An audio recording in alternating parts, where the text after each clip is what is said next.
Guys, this is Spyro, Akythius, and Blaze for Binarycore, and today we're focusing on the evolution of Assassin's Creed. Now, we're going to talk in depth about the series, of what's happened so far, and what we expect to happen in the future. So, if you guys want to introduce yourselves, just say hello. Hello. Hi. Well, that was brilliant. Yeah. So, I've just finished Assassin's Creed 3, so hot off the presses for me with the sort of my review of that, but we'll get to that later on. And what we're going to start with is sort of preconceptions about Assassin's Creed 1 before you played it. Now, for me, when I saw trailers of this, I saw it as you running around Jerusalem and such, being an assassin, stabbing people and whatnot. I had no idea about the whole future day thing, because I don't think they gave any of that away in the trailers. Did you two see any of that? Don't think so. I didn't see any trailers, I just saw someone playing it. Well, I kind of had a slightly different start to the series. I started with Assassin's Creed 2 after Louis introduced me to it, and then I went back to Assassin's Creed 1 afterwards. Big mistake to play in that order. I think I helped introduce you to Assassin's Creed 2 as well. I'm sure I did the live review on Binarycore. Yeah. Because I'd played Assassin's Creed 1 originally. I played that because I'd seen someone else playing it. I didn't see the future stuff when they played it. I just saw the stuff back in the olden days, playing as Altair. Yeah. Yeah. So I didn't know any about the future stuff. So when I started playing the game, I was kind of like, "Oh, this is different. This is not what I expected." So Karis's brother, Richard, when he was playing it, he didn't think he had the right game. He was ready to take it back to the shop, saying, "This isn't the game from the trailers. What's with all this? Oh, putting me in Anonymous and whatever. You know, it's not what you expected." I thought this was really good. Like this. Normally when games come out, you get all leaks and you know exactly what's going on, and it takes a bit of the surprise away from you. To have a game like this completely surprise you so much that you weren't too sure if you had the right game. They did that again with 3, with the start where you play as Hatham, which obviously we'll get to again later. Yeah. But I was quite surprised starting that as like, this isn't Connor. What's going on here? So if we haven't pointed out already, which I don't think we did, huge spoilers. Yes, this is going to be spoilerific. I'll probably put it in the title, but yeah, this is going to be immense spoilers. So if you haven't played any of the games, too bad, we're going to tell you about them. And if you haven't read or seen anything about Assassin's Creed 4, yeah, we're going to tell you about it. So, and it's going to be awesome because you're going to have points of views that you may not have thought of and such. But yeah, so that was sort of my preconceptions about the game. I thought it was just going to be a little assassin-y running around game and whatnot, and it turned out to be so much more. Do you guys have anything else you want to add to that? Well, I mean, not really. Adam? So with kind of like my start to it, because I started at 2, I didn't really see any trailers or anything for Assassin's Creed 1. I kind of wish I played 1 first. Simply because it felt like a bit of a letdown after playing 2. I think I would have enjoyed it more if I'd played 1 first, because 2 just kind of blew it out of the water. I'll have to say no, that wouldn't have really helped, because I played 1 first, didn't finish 1 first. I got about 2/3 of the way through Assassin's Creed 1 and stopped, because there are a lot of things I didn't like about the game, which, as you say, after playing 2, it makes you wonder, you know, what they definitely improved upon the games. Actually, yeah, thinking about it, yeah, I think I'd probably have the same sort of reaction, because the reason I played through 1, I kind of forced myself to play through it. I didn't do all the side stuff and things because I just wanted to get the story from 1.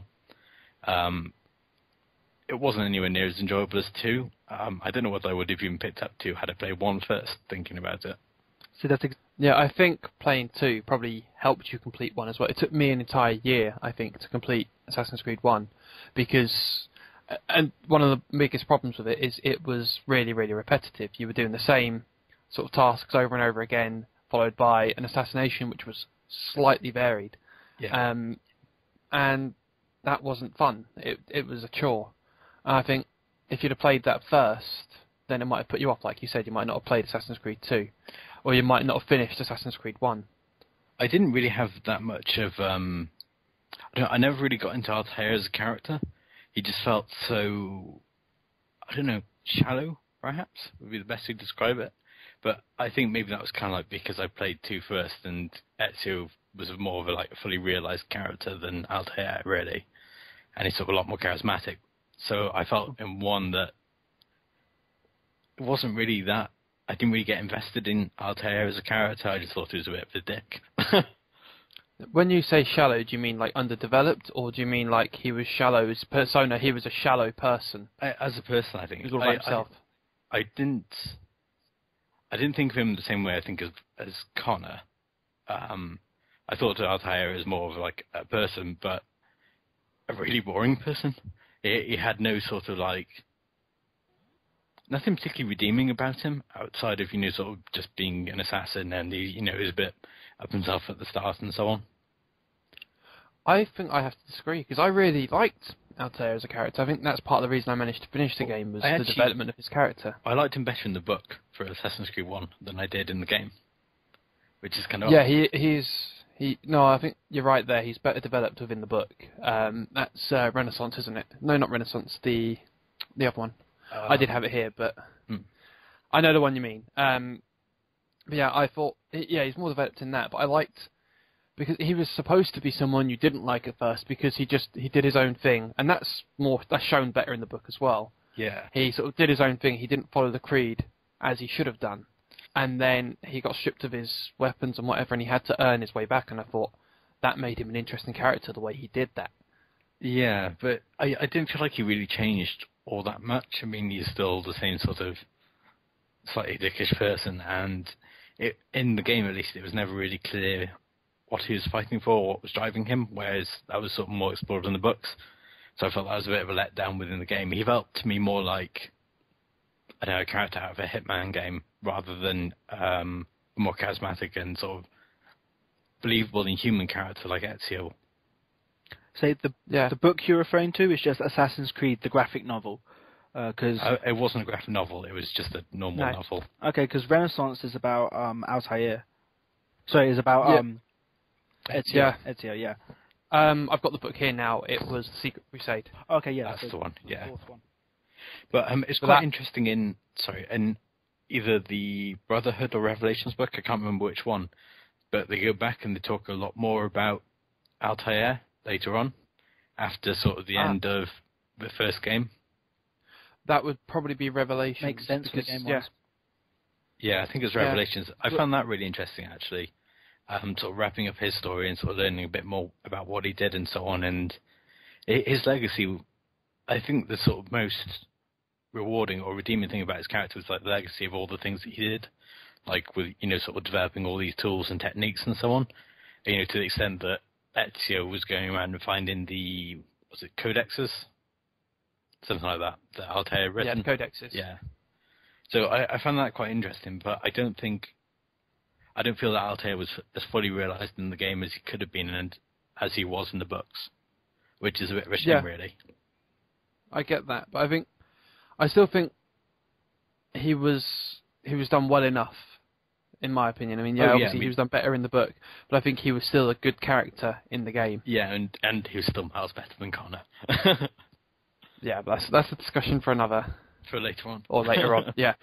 But yeah, I mean, I got a way into the game and had to stop because I just found it boring. There was no need for me to continue playing it. I didn't have too much problem with the storyline, but it was, as you were saying, it was repetitive. You'd start a mission and you had 6 things that you had to do. You only had to do 3 of them, and I would always pick the same ones. It would be the eavesdrop, the beat up, and the assassinate one, because I didn't like collecting flags. I thought that was boring. Yeah. So there were certain things about the game that were repetitive and not nice. I liked the whole sort of the gameplay more of it. I get to climb all these buildings, as I'm sure you probably did the same. The first thing you did when you got into any town, all of the viewpoints, right? Definitely. Yeah, they were amazing. Not with Assassin's Creed 3. No, but with all the previous ones. I will get to that bit as well, which is one of the reasons why I didn't feel it was an Assassin's Creed game. But yeah, I would go into whatever town I was in, do all of the viewpoints, open up everything on the map, and then continue with the storyline or do a bit of sidey things if I wanted to, which, as with Assassin's Creed 1, I didn't do because I had to put that game down. I didn't finish it until after Brotherhood. The other thing about 1 was the locations. I don't know. I didn't really enjoy the setting of it that much. I mean, I think again it was tainted by playing Assassin's Creed 2 first, because it was going from these amazing real world like environments and sort of being so vibrant and so brilliantly realised, and then it just felt really quite plain and drab by comparison. And things like the assassins' headquarters or whatever they were, like the outposts in each town, and it was all the same sort of shit in each different place.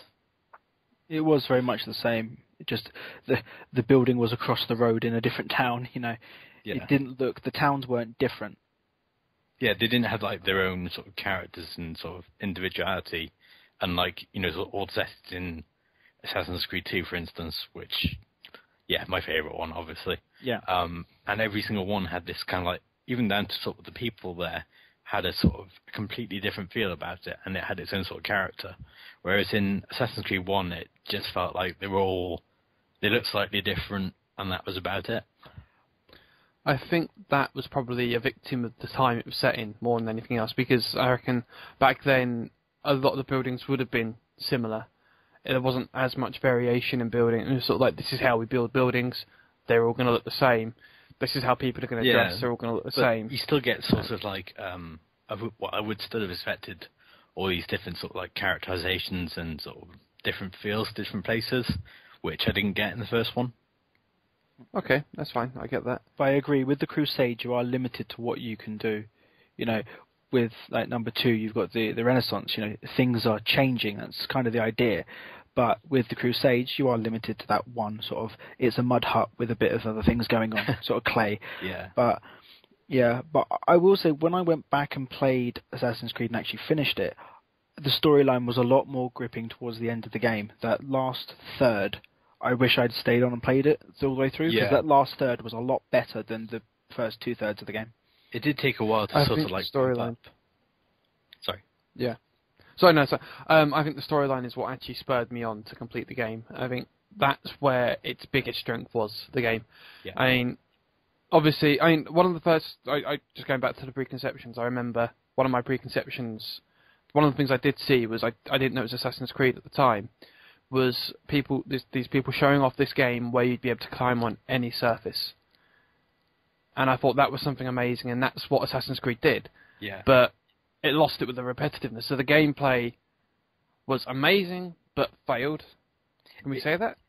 You can, yeah. Yeah. I mean, I think I agree with you there. It's like, it kind of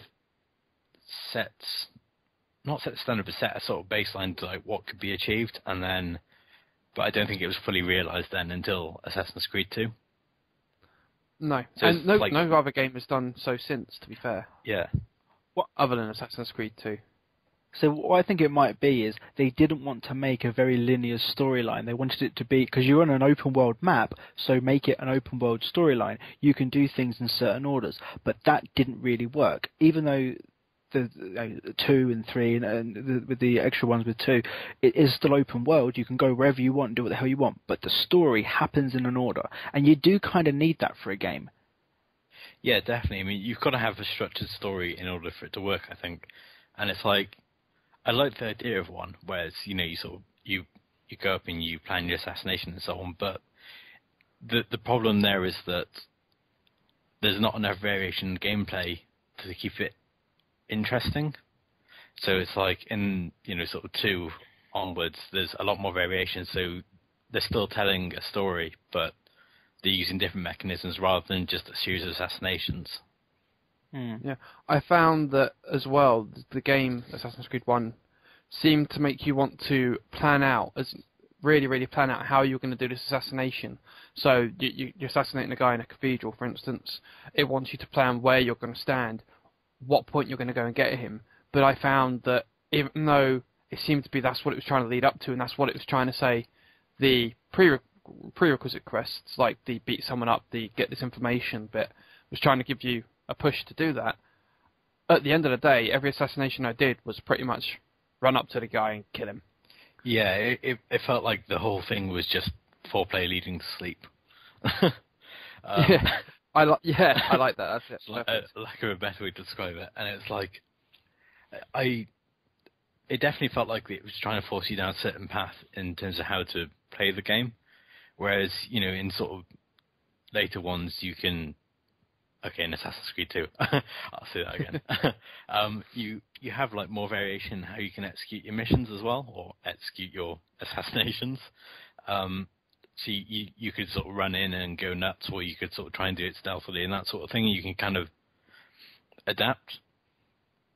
Whereas it felt like you were supposed to sort of plan it out, and even then, it didn't really seem to work that smoothly.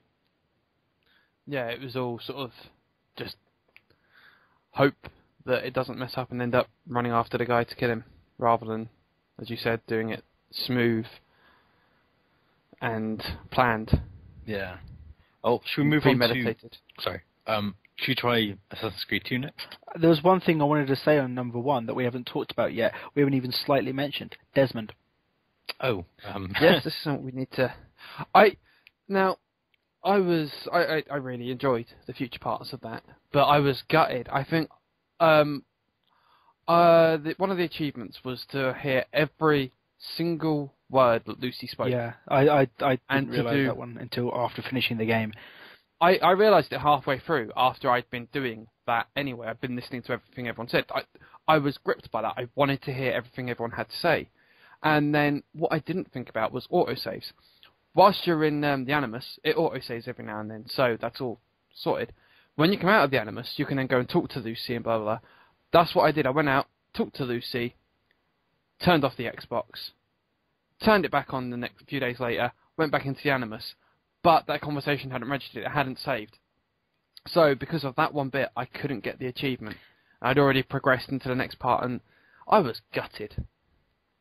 It's the same Absolutely with, gutted. well, it's one of the later ones. It's parts of 2. I can't remember if it was Brotherhood or Revelations, but it was you had to see all of the glitches in the game. I didn't figure out till the end of it how you do that.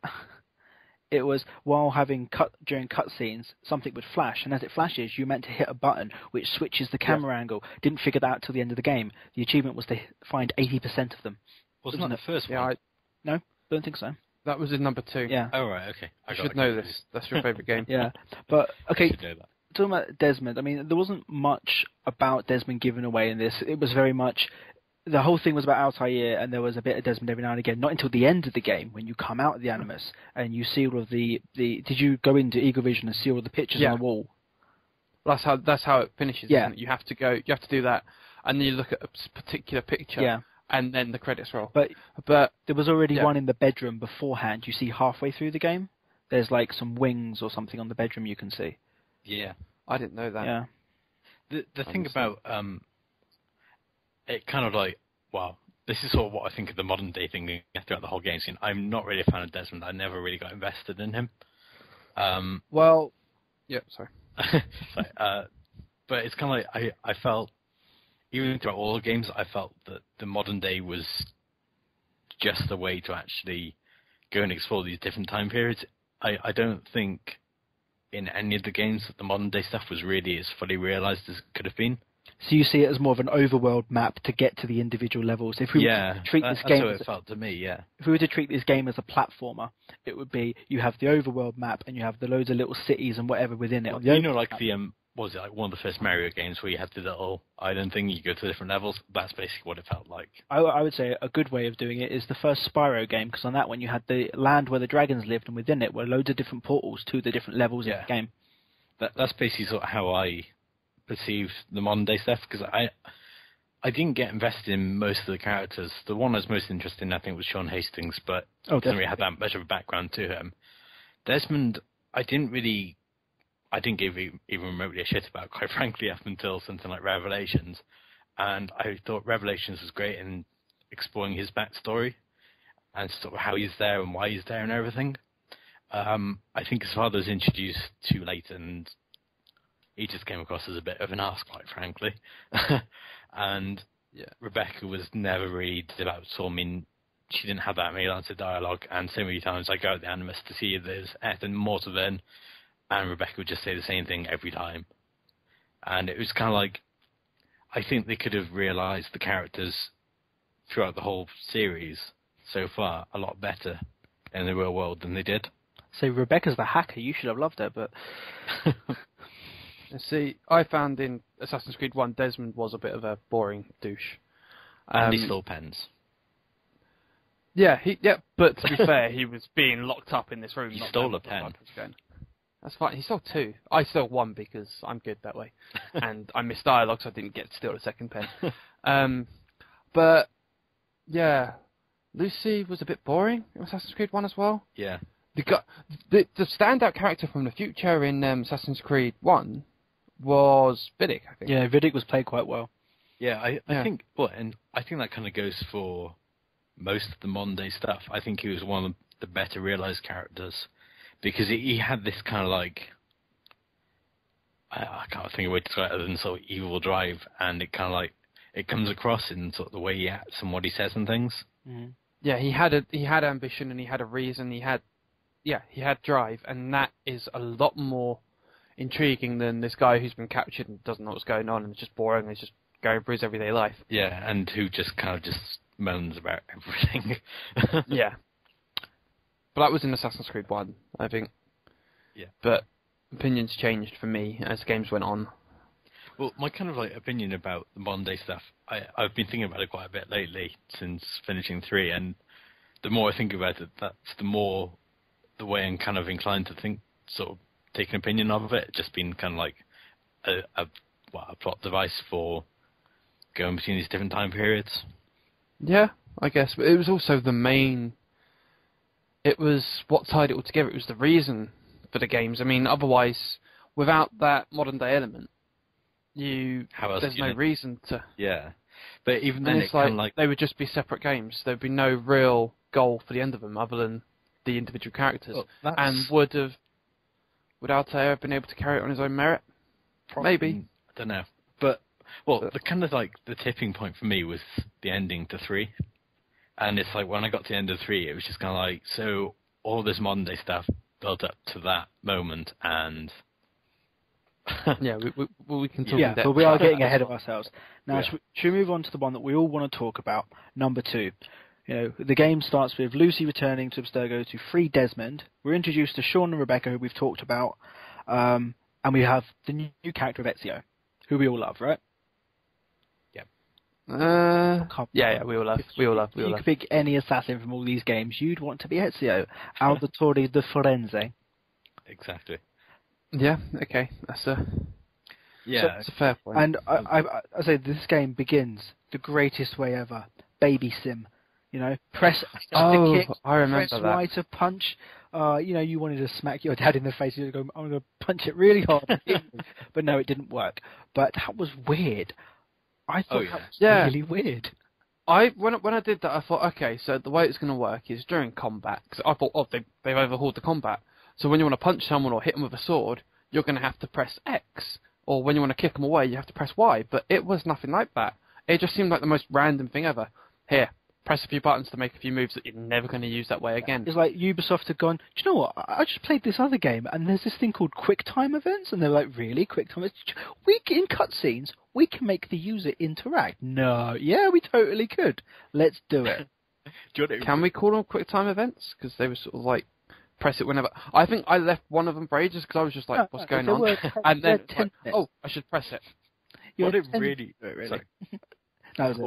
it really reminded me of was the start of Halo 1 when you're on the ship and it's like, look at the lights, calibrate your suit or whatever. Yeah. And like, remind me of that. It's like basically choose whether you want inverted controls or not. Mm.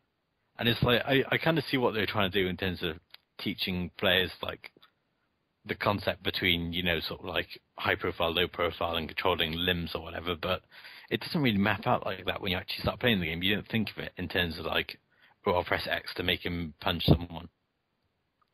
Maybe they just decided that the last minute they wanted to add in a baby sim, and that's what they did. Maybe. They had everything else. Maybe there's a deeper level we haven't unlocked yet where you can actually fully play as a baby and crawl around, but you need to know to press X to move the hands and press Y to spew, A to shit. Good times. Wow. So this game went more in depth into the first civilization sort of thing. I say more in depth. It actually talked about it for something. So you've got the whole Subject 16 stuff and the Minerva stuff, right? Now, it added more depth to the modern-day storyline, as well as the, why Ezio was doing all these things. There were reasons. Well, you had Subject 16 in Assassin's Creed 1 as well, didn't you? Yeah, but not... It was introduced there. That's something we didn't talk about, the video from that. That was cool. The Adam and Eve video. Yes, true, yeah. We should probably mention the that. running at the end of it. There was 2. Yeah, which is... That was 2. That was 2, yeah. Because Was the that whole 2? point. Yeah, You do because the you to subject- get all glyphs, and then you piece together that video, and then you watch it at the end. And then we You had are correct. that whole thread on the Binarycore forum where we were talking about what we thought it meant. Yeah. Yep, okay, that's fine. I'm obviously getting ahead of myself and getting my games confused. Yeah. So I've already done it once. We were talking about Assassin's Creed 1 again, but what was his name? The old guy who was sort of Altair's mentor, but not a good guy. In the end, he was an assassin leader that was... What, Rodrigo? Working... No. Borga? No, the guy at the end who got the Apple of Eden, which is a major plot point we've missed, and then used it to try and kill Altair because Altair had become too good and had found the truth that he was basically... I think he was a Templar, wasn't he? Oh, sorry, you're talking about the first game? Oh, no, he wasn't a Templar. Yes. He was just trying to get control. Yeah, he was an wasn't assassin. a Templar, so to speak. Yeah, but he was acting like a Templar, almost. Yeah, definitely. Alma William. That's The guy who ran Masaev. Yeah. I'm so glad I've got the Secret Crusade book next to me now. 4th page in, Alma William. Yeah. But no, he wasn't a Templar. He was just trying to rule the assassins in a Templar sort of way.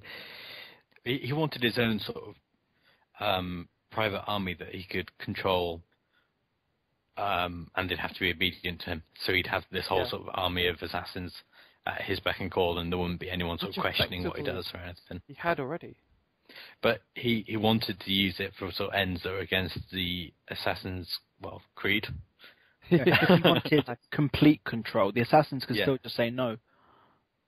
And that's why, and it was that was the whole thing that led up, because the Abstergo Industries, the people that Warren Vidic was working for, and that held Desmond, they were looking for the Apple of Eden, which is the mystical device that allowed Al-Mualim to take control of those people.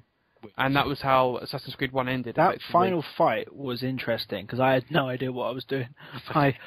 I was just running around, and I was like, okay, I'm in this courtyard, but what the hell is everyone else? And then Almarim would be off in some corner, and it took me forever to find him. But, yeah, it was nice. And that was... It was a different pace of game to what I'd just done.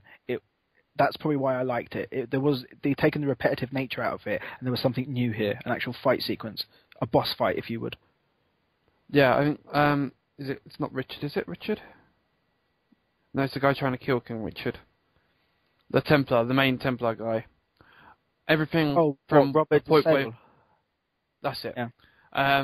Everything from the point where you're trying to kill him onwards is a really good game. Yeah.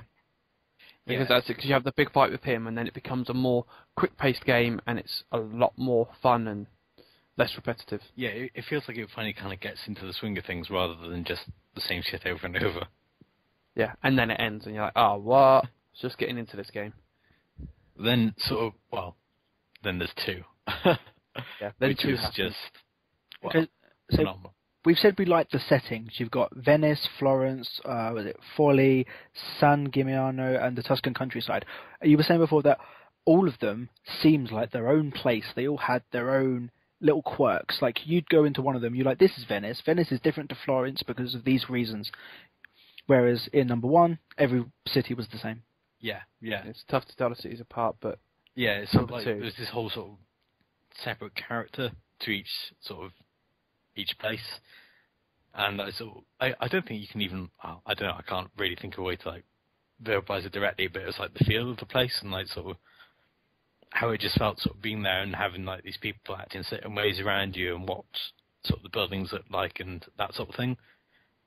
It was more colourful as well, which I think helped, yes, because definitely. Whereas you had the drab setting of Assassin's Creed 1, because there was more colours in Italy in Assassin's Creed 2, you could tell them apart a lot easier. Yeah, and it definitely had that sort of... I think they brought across the whole concept of it being in Renaissance Italy really well, because that kind of vibrancy not just like the buildings and the colours, but also like down to the sort of the people and the characters and so on, kind of like really came across as being a huge time of change rather than just sort of a time that was sort of thing. So it's kind of like you actually get the feel that something big is happening here, and it's going to change things quite a lot. I guess that makes you feel like, because obviously you're playing as Ezio, who's helping to make that change, you feel a bigger part of the cities and the world you're in. Yeah. Whereas Altair was just doing something that didn't feel like it had as much of an impact on the world around. He was doing it sort of more stealthily. They still had, sort of like the aims and so on, and why they're assassinating people and all that. But it felt like Ezio was more sort of connected with the people as well in terms of what he was doing. He was sort of trying to do to like improve things, and sort of partly it was to start with revenge for his friend being killed. Yay, spoiler. Yeah. But sort of later on, then it's kind of like it feels like he cares about these people, and he's sort of doing everything he can to sort of help. Well, that was the good thing they did with Ezio. They gave him motivation. I mean, every game that he was in, he had some sort of motivation, and that is really good. Like Assassin's Creed 2, as you just said, he's running around. He's this brash young adult who just enjoyed. He acts completely differently to how people were acting in that time. Well, he was a nobleman. He was of a good family.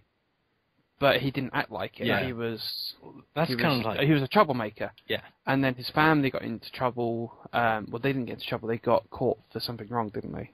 They didn't do anything wrong. They got set up and... Yeah. It was a corrupt official working for the Templars set up his father. Yeah. Yeah, that was it.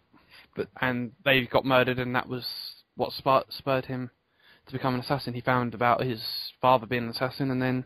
Which he found out from his uncle Mario. They went to, was it Monteregio? Monteregio. I was going to say I probably murdered the pronunciation of that, but... Or assassinated the pronunciation. Yeah, I went there. You forgot the most important part. What? It's me, Mario. Yeah, that was brilliant. I loved that bit. It was just like, it was kind of cheesy, but it was like, yeah, totally justified. But it was a way for you to relate to that character. And another way that you could relate to the setting was introduction of people like Leonardo da Vinci. People that you know about in history that you could relate to more directly than nameless people in the Crusade. Like they mentioned King Richard. That's someone that you know from history, but it doesn't have as big of a hit as you get to go and talk to Leonardo da Vinci. Yeah, that was sort of the other thing. I learned a lot about like Renaissance Italy from playing Assassin's Creed 2, Brotherhood / Revelation. Like every building was climbable. That was good. You could run from one side. And if it wasn't climbable, there was at least a ladder nearby that you could climb to get to the top of it. And bales of hay will save your life. And there's lots of random bales of hay on the top of buildings and little huts that you can hide in on top of buildings. And isn't it lucky that little birds poo right near where bales of hay are? So that if you're on a rooftop and you see some bird poo, you're like, there's a bale of hay around here. Yeah. What if someone moved that bale of hay? What would happen? Would the birds move with it? What if it was cleaning day and they cleaned all the poo off and you just didn't know? You're just there running around going, what am I going to do? Oh, wait, there's an eagle on top of that building. Maybe if I jump off it. I have to say, I love the animation and like the sound and everything of doing synchronization and then sort of doing a leap of faith. Yeah. And it's just like that music. The thing that like really one of my favorite kind of like shivers down the spine kind of moments in the whole series is right near the start of Assassin's Creed 2, where you're with Ezio's brother on top of that church. Yeah. And then kind of like the theme music comes in and it sort of zooms out and shows like the whole of Florence, and it's just like amazing. It's just, I can't even think of the words to describe it, like how fantastic the whole world is in like how the settings sort of realized, and just it all comes together perfectly in that moment, I think. One of my major disappointments was not being able to do those the second time around. Once you've done them, that's it. You jump back down and you can't do the viewpoint again. Oh, right, yeah, because that kind of sucked. I've played Assassin's Creed 2 like a couple of times now, and it's sort of like every time it just sort of like the same things. I still enjoy them like on sort of several days later. Yeah, basically. Creedgasm. Pretty much. I want to go back a little bit to Ezio again, and if you don't mind. No, go for it. Cool. Okay, so the other thing the other reason that I felt more for Ezio than I think any other character is because you really get to see him develop that you don't with any other character in the entire series. Because you with him from being, that kind of like rebellious teenage nobleman sort of thing. Well, you were there at his birth. Yeah, you play him as a baby. Yeah, I mean, sort of ignoring that part because, those aren't really character development between him being a baby and like you playing him first sort of properly. But the way that you see him sort of mature and change while still being Ezio, going from the start of Assassin's Creed 2 all the way through to like the end of Revelations and even sort of the film Embers, it's kind of like you can tell he's still the same person at the core, but he's learned so much. And like his sort of character changes with, sort of feels like he actually reacts to the world and all the events that happen in it. Whereas sort of, I didn't feel that with Altair. Altair didn't really seem to change all that much to me. At least not in the game. I think as well, by the end of Assassin's Creed 2, Ezio felt like a master assassin. I don't think Altair did as much. I mean, yeah, he had that badass fight at the end, but he didn't feel so awesome. You don't see Altair's character development until Revelations, when you have those missions at the end of each major segment where you go back and play as him. Yeah. There is where you see him develop. It's like you have the main stages of his life, and there was just one really big stage, which was the first game, and then each of the flashbacks where you get the keys, you're seeing his character grow. Like you see him like still being not being the head assassin, and then he's moving up the ranks, and then suddenly he's got a family, and then everything's taken from him, and then he returns. You see him develop there, and it was far too late, but at least it was done. Yeah, I mean, I think that kind of like, I think you summed up quite well there, sort of the difference between like the characterization of Ezio and Altair, and that when we eventually learned, the whole of Altair's story, it was pretty much in kind of like big steps, and like it was all about these sort of like nodal points in his life where things change. Whereas with Ezio, it's more kind of, I think, relatable because you can see him change over time. It's not all these sort of sudden changes. Yeah. It's not about, big event, this caused him to change in this way and so on. It's all like these little subtle things that build up over time and give you, the Ezio at the end of Revelations who's so completely different to the Ezio at the beginning of Assassin's Creed 2. Yet it's the same person because he's still sort of similar otherwise. Mm. He's like, you see him at the start where he's growing, and by the end of Revelations, it's Ezio, but a complete Ezio. Yeah, it's sort of like everything about him has grown to the point where it is as it should be, and you feel like he has grown, and you've seen him grow. I really had to hold back from saying completio, but you failed because you said it. That was my point. But it's like with Altair, I didn't kind of like the whole thing where you start off as a master assassin and it's like, oh, he's, he loses all his ranks and so on. That's not really relatable so much. Whereas sort of seeing Ezio grow, it is relatable. Yeah. If you had started as a low level without having all of the ranks beforehand, I feel like it would have been a lot better because you would feel a sense of achievement of, I've just progressed to the next level of assassin. I get this knife, I get this sword, not the, oh, I get my sword back, thanks. Yeah, I think it's exactly that because it's sort of like, especially with, although they've tried to show the sort of conflict between Al-Mualim and Altair in terms of, sort of Al-Mualim sort of demoting him and so on as a punishment and because he sort of disobeyed orders and that sort of thing. But it's kind of like, it just doesn't really, it's not something particularly relatable, I guess, is the best way to describe it. It's an annoyance I have with other games. Like, I don't want to go too far off into other games, but Darksiders had that problem with me. You start off as being the Horseman War, being all powerful, and then same thing as Altair, you're stripped of all your powers, and you've got to earn them back. I don't like it. They did kind of do a similar sort of thing, I guess, in Brotherhood, when you got that awesome armor from the end of Assassin's Creed 2, Altair's armor, and they destroy it. But at the same time, it's not purposely pushing you back down other than your armor, really. Yeah. It's kind of like showing that, so what you work towards, more of the rewards, or one of the achievements that Ezio had from Assassin's Creed 2 is kind of gone. But that's kind of, I think it's used quite well, and it didn't have the same sort of impact as Altair being demoted, Yeah. Partly because he's still got like all the same abilities and tools and so on otherwise, but also because it's kind of like it's a metaphor for sort of what's about to happen. It's kind of like foreshadowing, like what's going to happen in Brotherhood. Mm. So, and the other, so I wanted to get on to talking about Minerva and things like that, where they finally hint at the fact of this, something is going to happen to the world that did happen before. Where they're talking about because they do actually mention the catastrophe at that point. I don't know whether to talk about this now or when we get to the end of Assassin's Creed 3, because I think talking about all of it as a whole might be better. Yeah, because given the end of 3, it's kind of like it changes things a little bit. Sure. I mean, it's sort of, I think we can talk about what we think while we're on top of Assassin's Creed 2, what we thought of like that experience. I think that would be sort of something we can talk about now, but I would say don't sort of go into the effects of it or the whole sort of reasons behind the decisions until we get to the end of 3. Okay, well then something else we can talk about is sort of the money system, being able to buy stuff. Before we do, cool. I just want to say about, I know we're leaving Minerva to the end and all that stuff, but one of the things I really found about Minerva and all that is that story, that part of the story and that aspect got us all talking. Oh yeah, that absolutely fascinated me.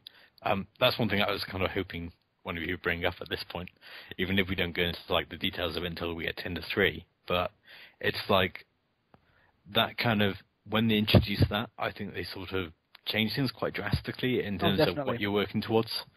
And it's sort of like, this is a mystery and it's just as weird to us as it was to Ezio. And I think that kind of goes with the whole relatable character thing as well, because we're in the same position. We're just like, what the fuck? Although we had the slight foresight of knowing that she's the one for Desmond as well, but we still don't know to what end at that point in time anyway. Yeah, and I think it got us talking. I mean, we were constantly speculating, oh, what could it be? What could this mean? What could that mean? Could this be happening? Could this be happening? But when you're talking about a game like that, you really, really want to play the next game. And when the next game delivers, it's great. Yeah. So, and that's where Assassin's Creed 2 really won. And you're talking about, did the next game deliver? And it did. I mean, you end Assassin's Creed with fighting Rodrigo Borgia, right? And then, the game returns after facing him. You're in, I'm going to ruin that word again, Montereglio. I just want to say one thing quickly, is that I love how it goes from 2 to Brotherhood, like right at the end of 2, and then Brotherhood picks up straight off exactly where you finished in 2. Yeah. I thought that was brilliant. It is brilliant. Circe Borgia, Rodrigo's son, wants revenge, kills Mario, and steals the apple. And again, you've got motive for Ezio. Yeah.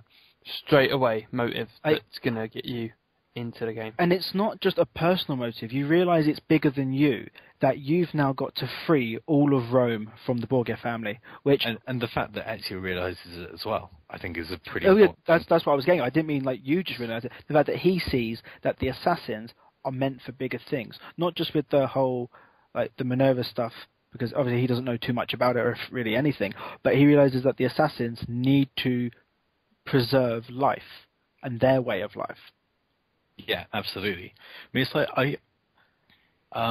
since we're on the topic of Brotherhood, and I guess in a way we kind of tie into Revelations as well. What do you guys think in terms of like comparisons to the 2? I mean, well, I'll let you guys say first before I say my bit.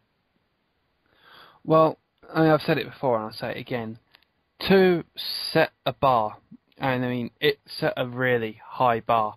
It's one of those games that it's going to be really hard for any game to ever surpass it. And that makes a lot of games unacceptable if they don't meet the standard.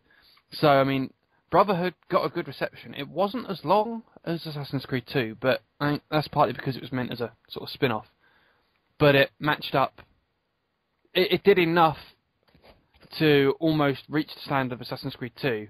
And so if it's getting a good reception, then it must have been a good game. I thought it was a good game. So I'm sure I read somewhere that Brotherhood was meant to be a DLC that they expanded upon. They were going Wouldn't they were surprise going to me. bring it in as a DLC, but the idea was too great, and they thought, no, we'll do a 2.1, as we've always come to refer to Brotherhood as the 2.1 game. Yeah, I think it was the same with Revelations as well. I think the original plan was Assassin's Creed 1, 2, 3, but because sort of players loved sort of AC2 and Ezio and everything so much, and they were so invested in it that they kind of had to do Brotherhood and Revelations. And if I'll just hijack it to say what I think, Yeah, go for it. I completely agree with Adam on Brotherhood. I think it almost perhaps even did live up to sort of Assassin's Creed 2. There are a few bits that kind of like seem like they sort of tried to push in there as kind of like to go, oh look, we've added this, but quite frankly, don't care about that. I was playing for the storyline and the characters and the environments. Revelations is a bit of a mixed one for me. I didn't really enjoy Rome all that much. Never really sort of got into Rome, really, but I like this continuation of the story, and I thought it was great to finally actually learn something about Desmond. Yeah, I think. Yeah, I think Assassin's Creed Revelations. A possible problem with that was it was a really short game. At the end of the day, I mean, you had Assassin's Creed 1, which took me a year to complete. I mean, that was a really long game. And then followed by Assassin's Creed 2, which was quite lengthy. And then Assassin's Creed Brotherhood, which, I mean, it was shorter, but it wasn't terribly short. Assassin's Creed Revelations, I think it took something like 8 hours to complete. It was ridiculously short. I mean, the things that I kind of like, the only things that really sort of detracted, especially for Revelations for me, were the extra bits they put in, kind of like, you know, the sort of the war machines and stuff. I mean, it was cool to see them sort of have a go at that kind of idea, but it didn't really fit in Assassin's Creed for me. It wasn't why I played the games. At the time, I almost felt it was like they were testing the waters, because it all felt like Assassin's Creed 3. It was leading up to Assassin's Creed 3 was going to be very future-based, because you're going forward in time, and it felt like Assassin's Creed 3 is going to be the big one where you play as just Desmond. Yeah. That's what I always thought. Obviously, that wasn't the case, but that's how I always felt it was going to be. And so, when I was playing Assassin's Creed Revelations, all the war machines and whatever sort of felt like testing the waters, almost like they were saying, okay, in the next game we're going to have cars, you're going to be driving cars and motorbikes and whatever because you're in the future, you're not going to be just walking around all the time, so we need to check that we can get these mechanics right. Yeah. So we're going to give you these war machines to drive, but to make them a bit more interesting we're going to put these weapons on them, or we're going to do these extra bits with them. And that's what it felt like to me. It felt like almost a test. So, I mean, maybe it wasn't, obviously it wasn't in the end, because Assassin's Creed 3 wasn't what I thought it was going to be. But maybe that's because they didn't find the war machines to work as well as they'd hoped. By the war machines, are you talking about Da Vinci's weapons? Yeah. That was Brotherhood. Was it? Oh, yeah, because Revelations is Constantinople, it's not Rome. Oh shit, sorry, I'm thinking Brotherhood, my bad. Not only that, the DLC for Revelations is the Da Vinci disappearance, because he goes missing, doesn't he? He's not in Revelations, so there was DLC to explain it. Yeah. So we've got it wrong again. Yeah, mixed it up there. You're talking about them adding things. The things that I did like in Brotherhood was the whole, because obviously it's the Brotherhood of Assassins, you actually running the show, recruiting people and leveling them up. It's micromanaging, but I liked it. Don't really agree with that. No, I agree. Really? A lot of people don't like micromanaging, but I thought it was done quite well. There wasn't too much. You didn't have to overdo it, and it wasn't too little. You actually had to... I wanted more. I know, I would as well, but it was a perfect balance so that you'd get people liking it, and the people who don't like micromanaging would still be all right with it. Thing is, the reason I didn't like it was because when you called in the assassins to, you know, an assassin strike or whatever, it felt like you were cheating a bit, really, to me, in terms of, like, using it. It made it a bit too easy for some things. It's like, oh, I'm surrounded by loads of guards. Oh, I'll just call in my assassin friends and they'll help me. And it's kind of like, I prefer the kind of like, I don't know, it didn't fit into sort of the box of gameplay that I have in my mind for Assassin's Creed when I play. So it's like, I barely use them because I didn't like the sort of useful, I mean, other than the kind of micromanaging stuff, but there's no obligation to do that. But it's like the part where, you know, sort of calling them in, it just felt like it was sort of kind of bypassing the game a little bit. It was like sort of less about your skill to fight off these enemies as a master assassin, and instead call in sort of other assassins to help you, and they just appear out of thin air and so on. So, well, I really, really liked that. That's what I'm saying. Like, by the end of Assassin's Creed 2, Ezio felt like a master assassin. As you went through Brotherhood, you've got these people to help you, and it's sort of the ability to just sort of suddenly throw your hand up, and all of a sudden all the guards around you drop, and then you've got 3 more that you finish off on your own. I just felt so powerful. It just felt awesome. It was like a special move you could use just to start off. And there were times when I think you wouldn't have been able to combat your way out. I mean, the combat was great, and you could string a lot of combos off. But there were times when, really, without the Brotherhood, you wouldn't have been able to get past certain bits. Yeah, and I think mean, they did that so that they weren't pointless. I definitely agree with that bit. It's like I felt the parts where the were parts where I had to use them, otherwise I would have just died and never been able to get past. But it was kind of like, I get the bit about it sort of being, he's the master of the Brotherhood, and it's sort of like he's got these people at his command, but it was more kind of the way it's executed for me, in terms of you press a button and he whistles or whatever, and they just appear out of nowhere. And it's like, does he really have like 3 assassins following him around stealthily all the time? It was just kind of like, I can't suspend disbelief that much. there was a joke that we were discussing about that, because we were along the lines of the next game will be set in the future and it's just Desmond going around. We always said that, what would happen like in the future setting if it was Desmond walking around? Would he whistle and a Voxel Nova would turn up and 3 assassins would jump out the back and just try, and we would just come up with these ideas of how could the next game work, and it'd be quite good. But no, they didn't go along those lines. But I agree with what you're saying with it being a bit of a cheat. But I do also agree with Adam with, you are now the head of the Brotherhood. You would have this ability to have power over your people. They would do what you said. So it's not a stretch of the imagination to say that, you go somewhere and there was already an assassin waiting in that Bela Have just because he knew you were going to attack there. Well, it is a bit of a stretch at times, but it's feasible. Well, I got the feeling of the sort of power bit from those, what do they call them? Like ceremonies. Well, like with ceremonies when they've got like the extra assassins and so on. Yeah. I got more of the kind of feeling of Ezio being a leader from those than I did from actually using the assassins or sending them off on missions. No, you're right. You do get more of a reward from it, like emotionally, about your investment in the game. But I'm not saying that the micromanaging of the training them up was meant to be for that. It was another element they were trying to add. And the way that you were saying that you thought they were testing the waters, I agree with that, because then in Revelations, when you had the Mediterranean defense, now there they went too far. I didn't like that. Or the trying to take bases and things, like where you've got people coming down a street and you're placing assassins on other sides of the roads and setting up roadblocks. I hated that. Wasn't that Brotherhood, I thought? No, that was Revelations. Okay. That was Revelations. Yeah, I hated that, the kind of tower defense game thing. Yeah, I like tower defense games, but I didn't like that. Yeah, I enjoy them, but it's like not in the Assassin's Creed setting. It's like, I'm not playing Assassin's Creed to play a fucking tower defense game. I'm playing it because I want to play an Assassin's Creed game. So just sort of going back to the Brotherhood bit, I wanted to say something else. I don't agree with it feeling like a cheat either. And I mean, you're saying about the assassins just appearing out of nowhere. I think that can be explained. You're supposed to be given the impression that assassins are all around the city. They are everywhere. They're amongst everyone. That Ezio's not the only one just around. That they are always around. So they see someone like Ezio in the crowd and he throws up his hand. They're always going to be around and watching, so it makes sense that all of a sudden they are there. I get that, but because of sort of the way that Assassin's Creed 2 went, I don't feel like the Assassin Order is that big at that time. I never got the impression that the Assassin's Order had grown all that much.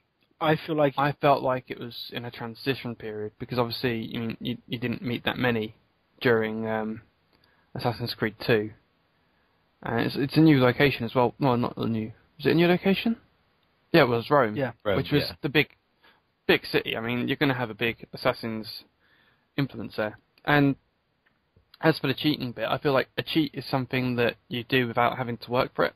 You did have to work. You had to work to get those people. The thing is, like, I put in like the absolute minimum effort that I could with like sending assassins off to train and so on. Is like if I just happened to pass one of the pigeonhole things, I would do it.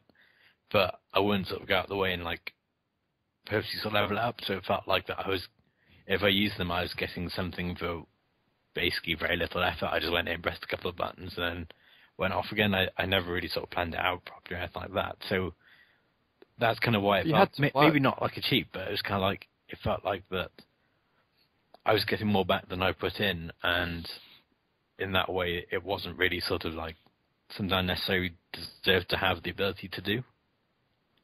Okay. You had to work to recruit them, though, to be fair. And you had to do those beating people up is just fun anyway. Yeah. Yeah, I suppose you can't call it work if it's that much fun. But, no, I mean, well, that kind of reflects well, though, in another part, in that the combat was really good fun. I think, 2 and Brotherhood, and to an extent Revelations as well. Yeah, at this point we do need to bring in how much we love the combat, because very soon we're going to be complaining about combat. Combat was... I don't remember a lot of combat in number 1, but in, as you said, specifically 2 and Brotherhood, and to an extent Revelations, because they'd added a bit more to it, like how you could do that as you're running past people, you could like backflip over them, or the hook blade over them, that one. That was cool. It was cool. I mean, they'd added new elements to it, but it was definitely things in like Brotherhood, because I mean, I know you're not one for achievements, Dave, but there were achievements for doing things for being good at the combat. Like, it is possible in Brotherhood for you to string together a 50-hit combo. If you know what you're doing, if you block at the right time, counter at the right time, and keep attacking, you could do this. This doesn't happen in number 3, and that's why we're going to be complaining about it soon. If you lot don't, I know I will. I think there's going to be a lot of complaining about number 3. But before we get on to wise, that, I just want to say something about the combat and like generally the gameplay. I mean, as gamers go, I'm not really that skilled when it comes to playing games, but that's what I kind of enjoyed about sort of like combat, and it was that you didn't have to sort of necessarily go in and invest the time to be great at combat to enjoy it. So it's like I've seen like footage of people playing the game and engaging in combat far better than I ever did, but the fact that it could still be so much fun and so entertaining and so sort of easy to get by, not necessarily do all that well in, but you know, sort of manage to have fun in combat whilst not being like overly skilled with it, I thought was like a really good achievement for the game. Like, you could play it just by blocking the whole time and attacking every now and again, and you'd still get through the fights, but then you could be the person who'd be attack, counter, and then attack off that, and then keep attacking and countering every time you're being attacked, and never stopping the flow, and get the fight over a lot quicker. Or you could be the very much protect yourself and attack, and you'd still get through the game. It's quite interesting, like, the first one you mentioned is more of like how I played it, because I never really developed like the combat skills properly or anything. I didn't do like any of the extra training or anything like that. But it was still rewarding, because even if you pull off like a I guess kill streak or whatever, or chain like say 5 or 6 together, it was kind of rewarding in that way, I found. And that it's sort of like, even you don't necessarily have to be, well, basically it was balanced really well for like player skills. So it's like, it was rewarding in terms of pulling off massive long sort of combos if you're skilled, but also even if you're not particularly skilled like me, you could still like have rewarding combat and still have fun playing it. So, and I liked the sort of the kill cams they brought in as well. My favourite one, and I think Adam, you agree with me, it was yours as well. It's with both hidden blades, and you just sort of repeatedly stab at their chest while jumping in the air at them, and it was just the greatest cutscene ever. I loved it. See, my favourite one is really good ones. My favourite one is like when you jump down and you double air assassinate. Oh yeah. Because that's like far away my favourite. The hidden weapon is absolutely my favourite weapon in all of the games. It's like supposed to be. It's like I kind of like I think it's Revelations that kind of nerfed it a bit in combat, so I ended up using sort of swords and so on instead. But when I could use it, I did, because it's just sort of like it felt rewarding as a weapon. There were points where I would just go through. I'd just be playing the game. I was like, for this fight, I'm only using hidden blades. I'd use it to attack and I'd use it to defend. And it felt like, you know, this is the assassin weapon. I don't need these swords and that. Just me and these 2 blades, and I can mess everyone up. And you could. Do you know what I really like to use? I mean, I did use the hidden blade a lot as well, but the small knives, Throwing I love knives. using those. Throwing knives were Throwing cool. knives are- No, the daggers. Oh, right. I wasn't much for the Because I dagger. thought they were brilliant. Mm. I loved them, especially the stance that you took. If you were just in a defensive stance, I loved that. And some of the kills with that were a lot more brutal. There was one where Ezio would swing around the back of a guy. He'd sort of, as he'd defend, he'd bounce off the guy's sword, push him forward, swing around the back, and slit his throat in one quick motion. I remember that one. That one was brutal.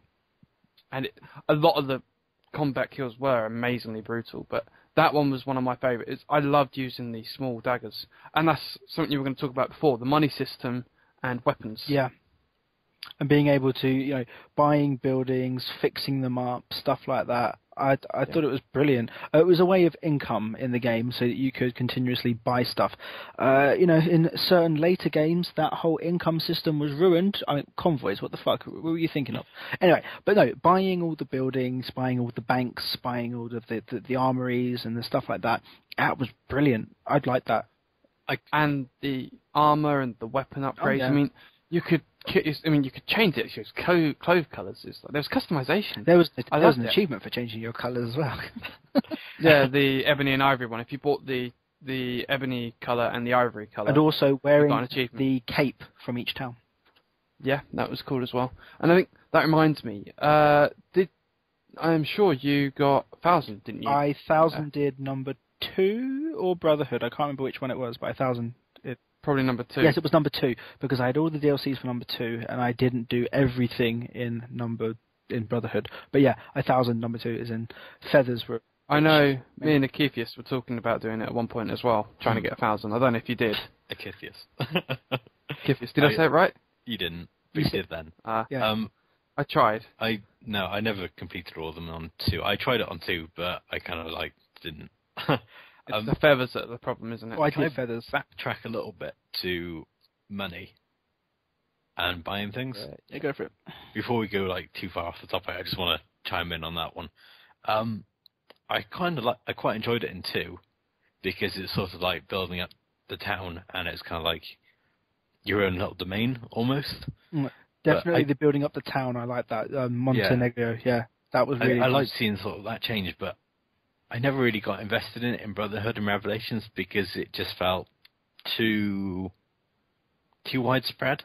Yeah. And it was like I didn't feel like I could put in the time in sort of buy these various bits and pieces when I run past them or whatever, but I never felt like that I got the same sort of sense of achievement out of that as I did with 2, where it's sort of finished it and looking around the town and it looks so much better then than it did at the start. I think, yeah. Whereas I sort agree of on that. Brotherhood and Revelations not so much. And the other thing about Brotherhood and Rome is kind of Rome feels a bit run down because, well, that's part of the story anyway, but it never feels like, it feels like no matter what you do, you never really kind of restore it. It still feels kind of run down, or it still did to me. You clearly didn't restore enough aqueducts then. I think I restored all of those, but it's I didn't restore all the buildings and stuff. But it's I'd never felt because you don't get to know Rome sort of as well as you get to know the 1 and 2.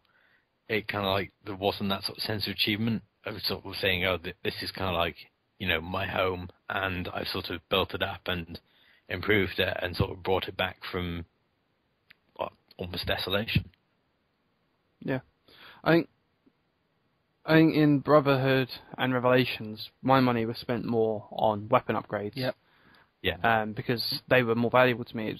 I agree with you. There wasn't as much reward from fixing buildings, and upgrading buildings, as there was to buying weapons. And that was the other thing that was consistent from AC2 to Revelations. The variation in weapons. I mean, I'm sure there was more than one sword. It was basically the same sword, but if you wanted one that looked different or did or was better at blocking than it was at attacking, then you could choose that. You could choose how you wanted your weapon to be, and you had heavy weapons. So if you wanted to be running around with a sledgehammer rather than a sword, you could do that. You had a lot more options weapon-wise. The other thing that I'd say is a positive about that as well is that in some sort of RPGs and so on, I'm not really a fan of the whole customizing weapons and stuff. Is that's one thing that's kind of turned me off games like Borderlands.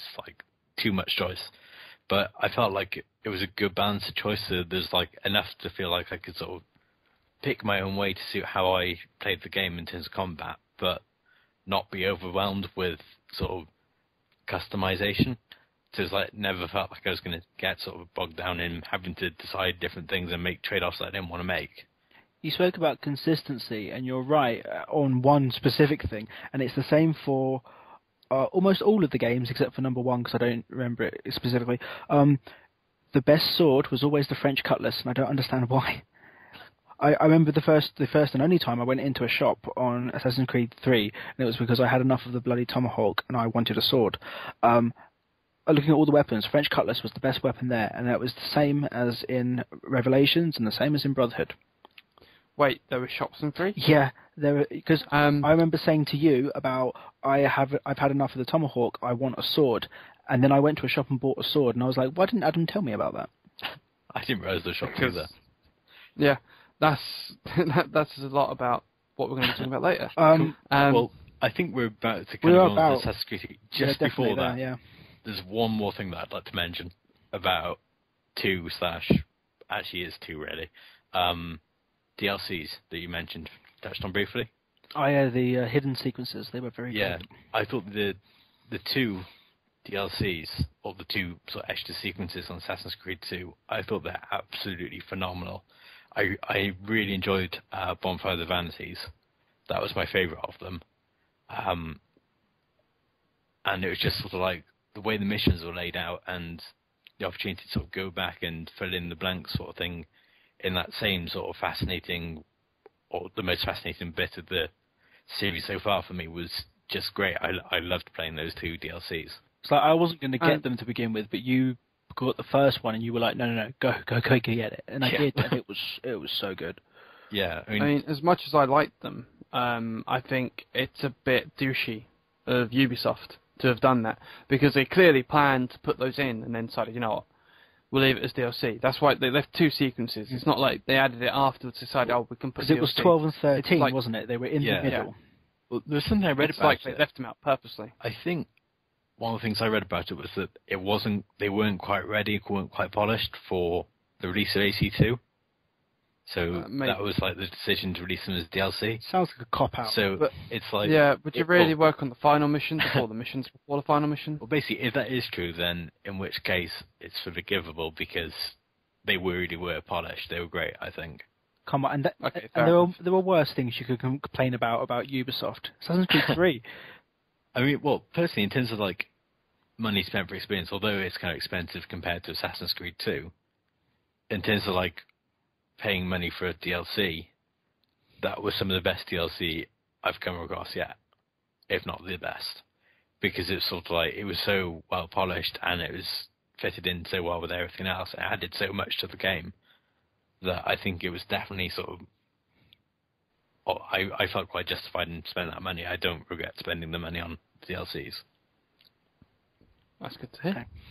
I think I kind of agree with you. I don't like that they did it that way, but yeah, okay. Yeah, it was some of the best DLC I played. It's kind of like if they had the opportunity to put those in the game, then I think they should have. But as far as sort of DLCs go, at least it was good quality DLC. And I mean, the other thing is, if they're saying they didn't put it in because it wasn't polished enough, why do they charge you for it? If it was going to be a part of the game but they didn't have time to do it, surely it should be a case of, well, it was going to be part, so it was going to be part of the money you were paying, so you should have it for free. Yeah. And that's why I think it was more of a, we can make some more money out of this if we do this. Decision rather than anything else. Yeah,